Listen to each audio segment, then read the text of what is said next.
Bien, pues bienvenidos a un nuevo episodio de esta historia de las ideas políticas que estamos haciendo en la Fundación FAES en compañía del profesor Ángel Rivero. Y hoy nos convoca la figura, la vida y la obra, el pensamiento político de uno de los mayores clásicos de la filosofía política de la modernidad, de Montesquieu. Para hablar de Montesquieu yo creo que no viene mal situarlo en un contexto y decir de él, de su época, del que muchos han llamado el Aristóteles del siglo XVIII, que probablemente haya sido el mayor enemigo del absolutismo político. Y probablemente hay autores que sostienen esta tesis, que será discutible como todas, pero a mí me gusta, la acojo y por eso la quiero defender, que probablemente esta condición de Montesquieu como enemigo eficaz del absolutismo político tenga mucho que ver con un temperamento propio del personaje que era su propio realismo y templanza. Montesquieu no es, desde luego, si podemos llamarle ilustrado o preilustrado, un miembro de la Ilustración francesa de los más, digamos, revolucionarios. Es un partidario del gobierno a la inglesa, que diría Marcelino Menéndez y Pelayo, ¿no? Un partidario del constitucionalismo templado, en el que parece que yo creo que se pueden señalar que convergen en él dos tradiciones políticas. Una, la que le viene heredada de un pensador que hemos examinado en un capítulo anterior, del propio John Locke, y de la teorización de Locke y de la práctica inglesa del constitucionalismo, de lo que él veía que se estaba produciendo en Inglaterra y que le parecía que podía dar como resultado algo muy apetecible, que es instituciones que promovieran lo que llamaban un gobierno libre, ¿no? Y por otro lado, una tradición más familiar, más de su experiencia propia, un cierto, no tradicionalismo, pero bueno, un cierto apego a las costumbres políticas propias de la aristocracia de toga francesa, ¿no? Montesquieu era un escritor, desde luego, pero era también un magistrado y un viajero atento un poco a cómo se configuraba el proceso legislativo, los sistemas políticos, las leyes. Él va a ser el analista de cómo se legisla en Europa en su época. Y entonces, yo para empezar por algún lado de una figura tan multiforme y tan proteica como Montesquieu, te preguntaría, Ángel, quien se quiera acercar a un libro también porque vamos a hablar fundamentalmente, yo creo. Hay otros, pero yo creo que debemos hablar en una serie como esta del espíritu de las leyes. ¿Qué dirías tú como inicio, para empezar por la figura de Montesquieu y de su obra principal? ¿Qué es lo que se propuso estudiar con este tocho? Porque realmente es un tocho. Es un tocho. La verdad que es difícil acercarse al libro y ha dado lugar a muchas lecturas contradictorias, ¿no? Este libro. Pero yo creo que ya lo más importante lo has dicho ya, ¿no? Él es un partidario de lo que él llama la política moderada. La política moderada significa no que uno no se meta mucho en política, sino la política limitada. Y esa tradición, digamos, anglófila que él inicia, ¿no?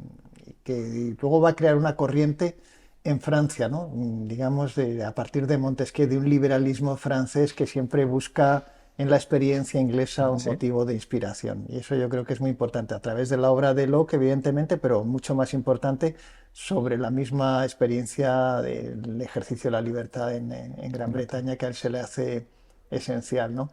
Es verdad que él nace, ¿verdad?, muy cerca de Burdeos, en la Bresse, ¿no?, que es una región particularmente unida a Inglaterra, ¿no? Ya sabemos, los ingleses, una sociedad tradicionalmente sedienta, ¿no? Y los caldos franceses, pues es un producto que le vende Montesquieu, ¿no? Le vende sus vinos a los ingleses, ¿no? Tú has estado allí en su Y yo he castillo, estado ¿no? allí en su castillo, ¿no? Y es que es una visita que recomiendo para entender a Montesquieu, porque claro, es un castillo feudal, ¿no? El castillo de la Brette es un castillo con foso, con unos gigantescos muros, ¿verdad? Pequeñas ventanas, y señalan esa importancia tan grande y que curiosa, ¿no? En el liberalismo francés originario de este carácter nobiliario y por lo tanto enfrentado de alguna manera al absolutismo, ¿no? En fin, a partir de Luis XIV en la tradición francesa, ¿no? Pero yo creo que Y hay quien lo ha leído de esta manera, yo creo que incluso Althusser tiene un libro sobre Montesquieu que curiosamente toca esta tecla y creo que cualquiera que vaya a la idea de que es que las clases nobiliarias francesas se entendían como un mesogobierno que Contrafuerte, sí. actuaba, ¿no?, de integrador, ¿no?, respecto a las clases menudas y de límite frente al poder regio, pues Montesquieu se le hace muy claro en el Sí. modelo inglés, ¿no? Entonces, bueno, es verdad que su obra política es El espíritu de las leyes, cualquiera que lo lea va a encontrar, se puede abrir por muchos sitios, pero es verdad que hay una comparación entre los regímenes políticos y eso tiene una enorme actualidad. No obstante, yo creo que también las cartas persas, que es su primera obra, Es verdad. tienen un valor interesante y mucha gente sostiene que es el primer libro que abre esto que se llama la Ilustración, que no se llama casualmente esta época Ilustración por nada, sino por la idea de que hay un espíritu educador y las cartas persas tienen ese espíritu educador. Es verdad que el espíritu de las leyes también tiene este mismo espíritu educador, no busca explicar el funcionamiento de los sistemas políticos y de esta manera, de alguna manera, pues señalar, apuntar a cuál es el mejor. Hay un cierto relativismo, ¿no?, y por eso se le considera a veces el padre de la sociología, porque las leyes tienen que estar, en fin, adecuadas a las circunstancias, ¿no?, físicas, ¿no?, y culturales de los países, pero hay también un mensaje universal, ¿no?, que señala, grosso modo, ¿no?, que las repúblicas forman parte del pasado y que las monarquías constitucionales, el modelo de Inglaterra, satisfacen mejor la necesidad moderna de libertad, ¿no? Esto es.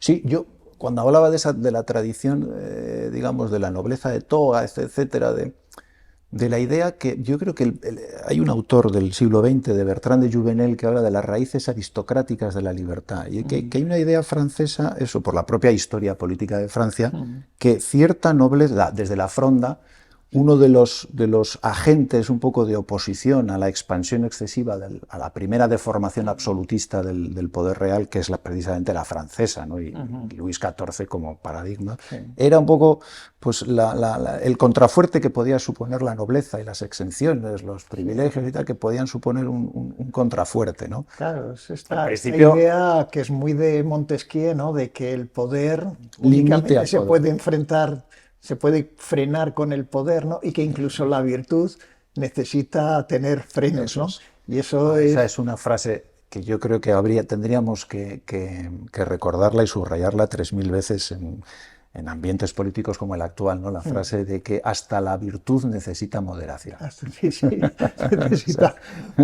encontrar, ¿verdad?, un límite. Esta es la cuestión eso es, importante, ¿no? Y eso sobre es. todo ahora que tenemos, ¿verdad?, tantos autócratas que se consideran Virtuosos bautizados y y virtuosos, exacto, virtuosos. tantos santos y tanta Eso es. expectativa mesiánica en relación a la política, ¿no? Exacto. Sin Sí, irnos muy lejos de nuestro propio país, ¿no?, no, no, donde bien aparece, cerca. ¿verdad?, hombres que se consideran a sí mismos santos y que por lo Exacto. tanto se rodean, ¿verdad?, de personas malvadas. Exacto, Montesquieu exacto. nos diría que incluso esos virtuosos necesitan que se ponga Límites. límite a su poder, ¿no? Es cierto, sobre todo Y cuando evocan a figuras antagónicas a Montesquieu, que podría ser Robespierre, llamado paradójicamente el incorruptible, el ¿no? incorruptible, efectivamente, ¿no? Y completamente de acuerdo, existe esta tradición nobiliaria, ¿no? Porque si pensamos, Montesquieu, noble, también lo era Benjamin Constant, también lo era, por supuesto, Alexis de Tocqueville, sobre todo Anglófilos Alexis todos, de liberales Tocqueville. O sea, hay franceses. una Una línea escuela, ahí, ¿no? Sí. una escuela donde la idea del poder absoluto que ha desarrollado la moderna monarquía de los Borbones, ¿no?, pues encuentra su contraparte en unos nobles que van buscando que ese papel de freno, ¿no?, del poder político, encontrarlo en las instituciones democráticas o en las Exacto. instituciones constitucionales antes, ¿no? Exacto. Lo has insinuado cuando hablamos un poco de qué va el espíritu de las leyes, pues empieza con definiciones generales de lo que es la ley, ¿no?, la relación entre las cosas y tal, pero muy pronto los capítulos dejan de hablar digamos, de las leyes como tales y se empieza a hablar de los regímenes políticos, ¿no? Eso es lo que dio pie a que creo que fue Laboulaye el que habló de que Montesquieu era el Aristóteles del siglo XVIII. Aristóteles había hecho lo saben nuestros espectadores, la clasificación clásica de los regímenes políticos en función del número de los gobernantes. Gobierna uno monarquía, gobiernan algunos aristocracia, gobiernan todos democracia, formas puras y formas degeneradas. ¿Nos puedes comentar un poco cuál es la nueva clasificación de Montesquieu? Sí, no, claro, por supuesto, ¿no? Una cosa importante previa, perdona, ¿no?, es que también el miedo, como ocurre Ah, con Hobbes, tiene un papel muy importante en Montesquieu, ¿no? Esto es una cosa importante.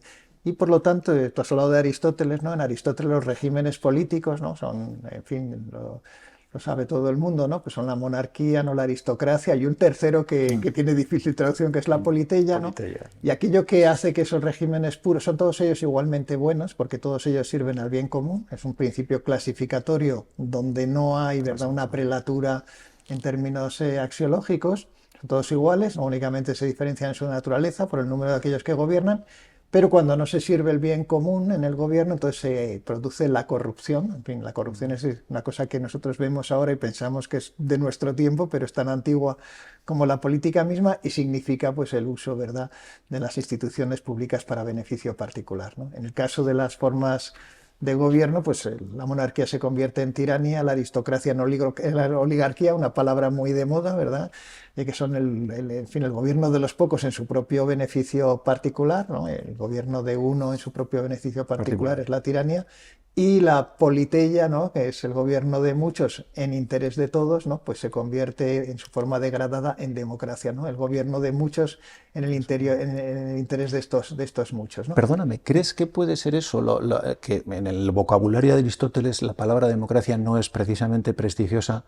Uno de los motivos por los que los padres fundadores de Estados Unidos en la Revolución Americana hablaran más de república que de democracia. Claro, no, absolutamente no. Si tenemos ocasión de abordar los Federalist Papers en algún momento, lo explicamos, ¿no? Pero ellos explícitamente dicen que no están haciendo una democracia, sino que están haciendo una república. Y una democracia y una república se distinguen en que la pulsión, el poder político en la democracia no está limitado, y en una república el poder de la mayoría está limitado. También el poder de la minoría, ¿no? Pero el poder de la mayoría está limitado, ¿no? Eso hace que la república y la democracia no sean términos sinónimos, aunque muchas veces cuando se traduce a Aristóteles, la politeia se traduce como república, lo cual siembra mucha confusión. Claro. Pero lo importante, digamos, es que para Aristóteles, aquello que hace bueno un régimen político es que sirva al bien colectivo, ¿no? Para Montesquieu, en su clasificación, y por eso iba a contestar a tu pregunta, lo que hace que un régimen político sea bueno o malo es que elimine ese miedo, ¿no? Y por tanto, el despotismo aparece como un régimen político separado de los otros, porque es un régimen constitutivamente corrupto, porque es el poder discrecional de uno que no está sujeto a leyes, que gobierna a través del temor. O sea, que es un antirrégimen político, el equivalente a la tiranía en la clasificación de Aristóteles, pero bueno, nos podríamos ahí meter en muchas historias. Es verdad que para Santo Tomás el mejor régimen político es la monarquía, el peor justamente lo contrario, que es el uno cuando opera de una manera destructiva a la comunidad, que sería el tirano, ¿no? Digamos que Montesquieu participa un poco de esto, ¿no? Pero luego señala dos grandes grupos, ¿no?, de los regímenes políticos que sí son de acuerdo con la función de eliminar ese temor, ¿no?, que impele a los hombres a asociarse políticamente, las que sí que son verdaderos regímenes políticos porque satisfacen esta condición de eliminar el miedo, que son la monarquía por una parte y por otra parte la república. O sea, que simplifica esa clasificación, ¿no?, un gobierno personal y un gobierno plural, ¿no?, que si es de pocos se llama pues aristocracia, ¿no?, y si es de muchos, y esta es la cosa interesante, ahí democracia ya recibe un significado positivo. Más positivo. Con la salvedad de que para Montesquieu las repúblicas forman parte del pasado de la humanidad. Y la monarquía moderada, que es el modelo que ve en Inglaterra, es el que se acomoda mejor a la necesidad de libertad del hombre moderno. Qué curioso, porque da la impresión, corrígeme, que Montesquieu se presenta un poco en el espíritu de las leyes como, digamos, como un entomólogo, o sea, como alguien que, bueno, que simplemente se dedica a hacer una taxonomía y a clasificar, pero es inevitable pensar que por debajo hay también algo prescriptivo, ¿no? O sea, que no solamente es alguien que hace una clasificación de regímenes, y aquí os la presento para que entendáis, sino que también aboga por algo, ¿no? Y te quería preguntar, porque igual eso se nota especialmente en que a la hora de hacer esa clasificación de regímenes políticos, él distingue entre la naturaleza de cada uno de ellos, que es un poco, digamos, su estructura, cómo está compuesto, y luego, para que hables un poco de él, de los principios a los que se remite cada uno, que sería lo que los pondría en marcha. Entonces, ¿cuál es el principio de lo que los anima, ¿no? Sí, sí, la naturaleza, digamos que es congruente con la propia clasificación aristotélica, ¿no? Únicamente pues es el número, aquello que determina, ¿no? la organización. Muchos, pocos. Pero después aquello que anima a cada uno de los regímenes políticos es lo que es distinto, ¿no? Y ahí donde aparece la idea de que la república, ¿no? Tanto la aristocrática como la democrática, pues lo que le anima es la virtud. Es verdad que la palabra virtud, pues claro, tiene una largo debate, ¿no? Y aquí lo hemos visto, ¿no? En relación a Maquiavelo, ¿no? Curiosamente aquí virtud hace referencia al significado original de la palabra, ¿no? Aquello que es propio de los hombres, que claro, en el universo comunitario de la antigüedad, pues es anteponer el interés colectivo al interés particular, ¿no? Él lo traduce, Montesquieu, con las palabras patriotismo y amor a la igualdad. Eso es lo que es virtud, de acuerdo con Montesquieu, y ese es el principio que anima, digamos, a la república. A Montesquieu eso le parece que ya es cosa del pasado, ¿eh? Realmente es una cosa importante. Claro, en el pluralismo de las sociedades modernas, la idea de un bien colectivo más el amor a la igualdad han desaparecido de alguna manera. Es verdad que deja una puerta abierta para la república moderna en algún sitio, ¿no? Que algunos han seguido, ¿no? Porque también una cosa interesante es que, sobre todo Montesquieu, lejos de inspirar el desarrollo del modelo inglés, es verdad que hay una tradición, lo hemos dicho antes, ¿no? Del liberalismo francés que sigue a Montesquieu literalmente, ¿no? Pero es verdad que los experimentos políticos que se alumbran por inspiración de Montesquieu, más o menos, pues son en primer lugar la Revolución Francesa en algún sentido, ¿no? Y el experimento también de la República Americana, ¿no? Una cosa interesante, ¿no? Y luego, a diferencia de la república, pues el principio que anima la monarquía es el honor, ¿no? Y ahí hay una dimensión más individual, ¿no? De aquello que opera como principio de organización, ¿no? Y no deja de ser interesante, ¿no? Pues yo creo que es inevitable acabar un poco haciendo referencia a lo que todo el mundo está esperando, ¿no? A la formulación de la separación de poderes famosa. Y esa idea al contrario de Rousseau, que no lo hemos tratado, de para garantizar la libertad transferir el poder y ponerlo en vez de en un sitio en otro, la idea que tiene algo de mecánico y bueno, de dividirlo, de configurarlo, de darle una forma de tal manera que se pueda garantizar la libertad. ¿Cómo lo formula eso? Claro, es una cosa interesante, ¿no? Digamos que en la teoría política moderna, ¿no? Aparece, sobre todo vinculado a la idea de la revolución, de que la libertad se sirve mejor si el sujeto de soberanía, pues es un sujeto colectivo, ¿no? Y sabemos pues que esto no necesariamente funciona bien. Y lo curioso de Montesquieu es que él señala, ¿no? Dice, no, la receta para proteger la libertad es la separación de poderes. Pero curiosamente no hay un argumento detrás de esto. Lo que hay es, si queréis saber por qué esto funciona, mirad a Inglaterra y ya está. O sea, es la experiencia finalmente aquello que nos muestra la validez de la separación de poderes. Y yo creo que eso es una cosa importante porque claro, en el debate contemporáneo, ¿no? Donde vemos que en tantos sitios, ¿no? Con las autocracias, está puesta en duda la separación de poderes, ¿no? Porque estos poderes que limitan la soberanía son vistos como instituciones contramayoritarias. Esto es de alguna manera como instituciones no democráticas, porque no son instituciones electas. Pues detrás de sí su justificación no es un gran argumento racional. Su justificación es justamente la experiencia que tenemos de cómo la separación de poderes, esto es una soberanía fragmentada, la idea misma es la antisoberanía, ¿no? La separación de poderes, es la idea de un poder limitado por definición, ¿no? En fin, una soberanía limitada es un oxímoron, es un hierro de madera, eso es una cosa rara, ¿no? Lo conocemos por experiencia y ese es el legado de Montesquieu, ¿no? Él nos ha dicho que se han intentado otras cosas, ¿no? Para alcanzar la libertad, para servir mejor la organización política a los fines de los hombres modernos, pero no hace falta que nos rasquemos la cabeza. Tenemos un ejemplo de dónde funcionan las cosas y es en el modelo constitucional inglés, ¿no? Correcto. Pues con esa mención a una idea clave en el pensador que estábamos analizando, les emplazamos para el siguiente capítulo en el que seguiremos viajando por el siglo XVIII, esta vez en la Escocia, de la Ilustración escocesa, del Edimburgo, una de las mayores épocas de florecimiento cultural de las Islas Británicas, para abordar el pensamiento, la vida y la obra de David Hume, otro ilustrado también imprescindible en esta serie de ideas de historia de las ideas políticas, a la que les emplazamos dando las gracias por habernos acompañado hasta ahora. Muchas gracias.